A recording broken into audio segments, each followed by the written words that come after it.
টেকনাফে ১৭৯ ভরি স্বর্ণ ও নগদ টাকাসহ ২ মিয়ানমারের নাগরিককে গ্রেপ্তার করেছে বিজিবি সদস্যরা।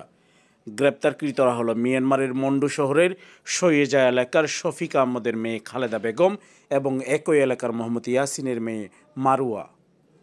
২৬ জানুয়ারি রবিবার রাত আনুমানিক ১১:১৫টার দিকে এ ঘটনা ঘটে।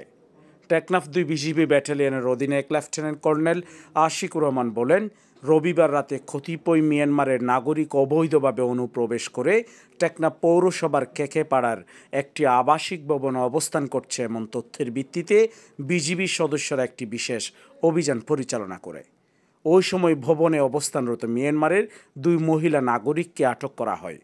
পরে তাদের কাছ থেকে বেআইনিভাবে ২টি পোটলায় রক্ষিত ১৭৯ ভরি ৪.৩ রতি স্বর্ণালঙ্কার এবং বাংলাদেশি নগদ ৪,০৪,১০০ টাকা উদ্ধার করা হয়। জব্দকৃত স্বর্ণ ও নগদ টাকাসহ ২ আসামির বিরুদ্ধে পরবর্তী প্রয়োজনীয় আইনানুগ ব্যবস্থা গ্রহণের কার্যক্রম প্রক্রিয়াধীন রয়েছে।